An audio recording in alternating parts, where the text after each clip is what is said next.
Let's talk to some shareholders. Odyssey Capital's Jason Snipe and Capital Area Planning Group's Malcolm Ethridge join me now. Guys, you've heard what our experts have had to say. Presumably you saw some of this today. You certainly saw what the stock price did relative to what was announced here. Malcolm, your thoughts?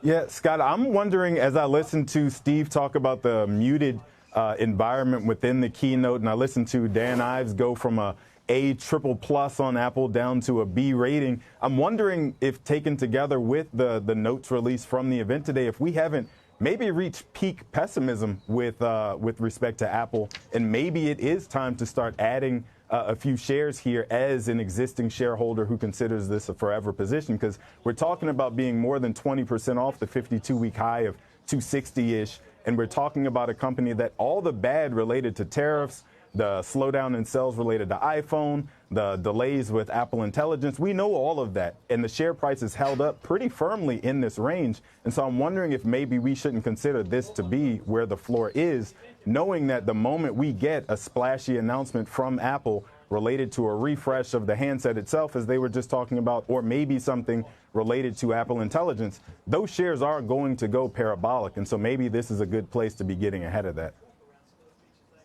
That's interesting. Jason Snipe, do you share the same view?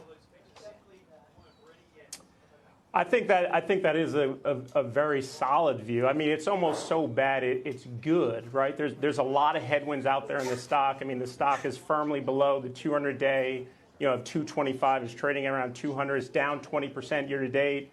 Obviously, what's going on with China, the tariff discussion, which I think initially obviously pulled down the stock dramatically, but it has bumped a lot, almost 17% since April 9th, since the softening of the rhetoric on tariffs. So for me, as I look forward, I think what's interesting here, as it relates to AI and the arms race, I don't think the cadence or rhythm that Apple will shift in terms of how they introduce products to the marketplace. Obviously, this WWDC event, but the pressure continues to build.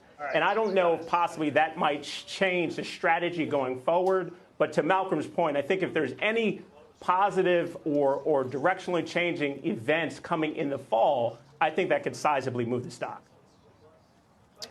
Dan, I mean, that's where we are now? It's so bad it's good? Look, I think what Malcolm and Snipe said, I mean, the New York City cab driver is bearish in Apple. And it comes down to, given my view of the install base, anything positive comes from an AI perspective, any sort of incremental change in iPhone 17, an acquisition. I mean, they have a lot of levers they could pull. You think that's legit, that they would make an acquisition the likes of which they've never made?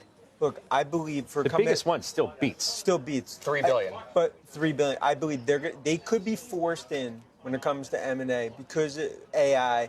They might be forced into an acquisition. And toss out some names there. What does that look like? Perplexity is the one everyone says, right? Perplexity is the one. And me and Alex have talked about this. If you look at Perplexity and Apple together, that's a marriage. I mean, to me, that's a no-brainer. And if you do Perplexity, how different is this event if you do Oh my God, we're fireworks are going off behind us. Fireworks are going off everywhere. Yeah, it would be a total, even if they announced, not even acquisition, even if they just announced integration like they have with ChatGPT, that's what I was teasing this entire time coming into. If they announced something like that, that'll get people excited. Yes, it's not their technology, but it's good technology, and it fills in the holes that Apple has dug itself, and they could really leverage that and get people excited. It's a great product. Gemini Search, the new AI search that they announced a couple weeks ago at their developers event. I know we're going to talk about that with Alex. That's a good move forward, and Apple doesn't have an answer to that yet. Time's ticking for them doing and they're not going to build it themselves. No. Dan Ives, I appreciate you, man, on the front side and the back end of WWDC 25. We'll see you back east. That's Dan Ives, the Wedbush analyst here on site, helping us both preview what was potentially going to happen today and then wrap it all up. I want to talk to you about more the competitive side of the ledger, too. With everybody else that's doing a lot of big players doing a lot of big things. Apple knows that. Don't want to be left out. How do you think about the competitive landscape getting more vicious and larger? I haven't looked at Meta shares today. Boy, that was a great event for Meta. The live translation thing, Mark Zuckerberg got on stage and gave a great demo of those Meta glasses doing live translation over voice in real time. Apple shows us today okay, it's going to be like a kind of subtitle thing when you're doing a FaceTime call. Not exactly the same thing, but close. Maybe they integrate that in AirPods or something. There's a there. But Meta's doing some amazing. They have the scale. We talk about platform scale. Meta has 1 billion people using their AI every day. Apple can't say that. That was a really good Meta event we just watched. Same with Google. That was a really great Google event we just watched. Everything that was announced at I/O, they're going to be shipping a lot of those really cool AI things. We saw none of that today from Apple. What about, and Alex Kantrowitz has joined us from Big Technology. He's a CNBC contributor, and you just heard Dan Ives reference him a few moments ago. You want to just give us your broad takeaway first from the event on this campus behind us today? In tech, you're in 2 modes. You're in invention mode or you're in refinement mode. Or in some cases, you're in reinvention mode, which is a subset of invention mode. Apple last year told us it was in reinvention mode. It realized that there's a transformative technology in artificial intelligence, and it was going to reinvent its devices and our experiences to catch up with that and to get ahead of it. Today we saw refinement mode. We saw a redesigned iOS. We saw some improvements to apps. All this is very impressive, but I would ask Apple from last year what it thinks of Apple this year. If reinvention is that important that it made an event based off of it last year, does it still believe in that? And it didn't tell us anything about that today, which to me was like the big concern. Where was the messaging from Tim Cook saying, hey, listen, we told you last year AI is important. We're working on it. This is something that you're going to have patience for. You need him to really tell you that? I mean, there was a brief acknowledgement. Don't you know that they're working as diligently as they can? They know where the expectations are because they're always high as it relates to this company. At the same time, they know where the narrative's been. And they know the expectations of the public are here and the narrative has been here because of what they haven't done over the last year or so. They really need to come out and tell you all that today, or as I go back to how I described it at the beginning, they're on their own timeline, no one else's. Yeah, look, you can make the case that last year they overpromised. And so this year they're sort of cleaning that up and they're saying, listen, we're not going to overpromise. We're just going to do an iOS revamp. But again, you have to put that in context with the rest of technology. We haven't necessarily seen everybody flock to Google devices because they have Gemini, or everybody even leave traditional search. But the overall wisdom in Silicon Valley today is that's coming. You looked at ChatGPT. OpenAI today announced I think there was news that they're doing a $10 billion run rate already. That's coming out of basically nothing a year ago. We see hundreds of millions of users of ChatGPT, of Gemini, of Alexa, and ultimately, you are what you do, right? And so maybe Tim Cook didn't have to say it, but they haven't shown us anything in the past year really on artificial intelligence. Some nice tweaks today, but I want to see, and I think everybody should be looking to see this company, which has acknowledged where the future is, that it's heading in that direction, and we might have to wait one more year, again, in this AI gap year, if that's what it is, for Apple to get there. Malcolm, if the future of this company involves M&A, if they need to go out and make some kind of acquisition related to AI, how would you view that? Well, I mean, the question that we as shareholders have essentially been asking Apple for the better part of a year is how will you disrupt yourself, right? You already have the wide moat, you already have the large install base, but how are you going to disrupt yourself to get into the AI conversation in a meaningful way, as you guys are alluding to? And so maybe the fact that it's taken them this long to have an answer to that question is indicative of just how hard it is to answer. And so maybe the only solution is to put that $28 billion or so of cash sitting on their balance sheet to work in an acquisition of some sort, whether it's Perplexity or somebody else, just as a way to get there faster than all of the competitors that are building better products that could be something that competes against that moat. And how, Malcolm, are you thinking about the competitive landscape? You guys, you and Jason, are perfect people to have to react to what happened today, both in the sense of being shareholders, but also owning some of the other stocks that some might judge being further along in this race. How should you judge that, Malcolm?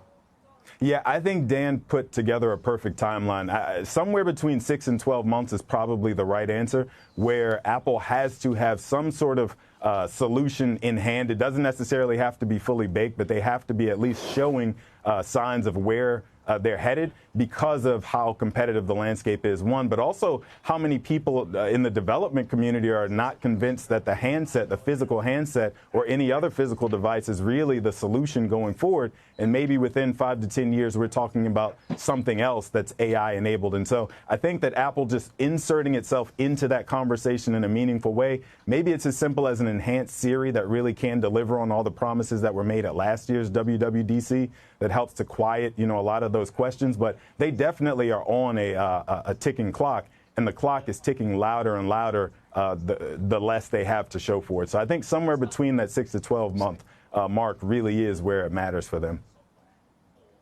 Same question to you, Jason Snipe, because you own other of these stocks too. Yeah, I think this acquisition story is very viable. I mean, I go back to 2010 where Apple bought Siri, a small startup, for $200 million way back when. So I think that absolutely could be an accelerant. I think it won't be in the way that Salesforce does it or other firms. But they need to accelerate their story again as the arms race continues to heat up and the pressure builds. I think this is a very viable option for them, and there are tons of players out there that they could acquire. Perplexity, I mean, is the one you've mused about, including to us on Friday. I'm so happy that we're talking about the potential of Apple acquiring Perplexity, even if it's not coming from them, it's coming from us. This is coming from you. I'm glad. No, don't lump butts into it. Well, maybe I seeded it a little bit with Ives outside, but I do believe that this would be the no-brainer acquisition of Apple's history. They have, first of all, a real liability coming up. There's a judge considering whether they can continue to take those $20 billion a year payments or thereabouts from Google to be the default search in Safari. Now, it's going to be a couple of years down the road before they can actually figure that out because there might be a stay on it as it goes through the appeals process. If those payments go away, you need a search engine. Where are we moving? We're moving to the moment of AI. You need a couple of years to ramp that up. Perplexity could slot in, especially as one of the things the judges have been talking about is the need to build a viable search competitor to Apple. Now, I say acquisition, and I mean it, because what you need is Perplexity's engineers sitting alongside Apple's designers, because Apple loves control. We know that's the number one thing that Apple loves. It loves to control the experience, and it's been hesitant to really allow Siri to blend in with other apps for a long time because you cede control to others. If Perplexity is inside, you can work to make sure you know exactly what you're doing, and you give up some control when you build with AI, but you have a lot more when they're in-house. And then finally, we just know Apple they need to have a culture update when it comes to building artificial intelligence. There's just a different way to build AI than to build hardware and operating systems. And you have Perplexity, which is a team that's shown it can execute, that's shown it can integrate with other players like OpenAI. You bring them in, and that might give you the cultural kick you need to really dominate here.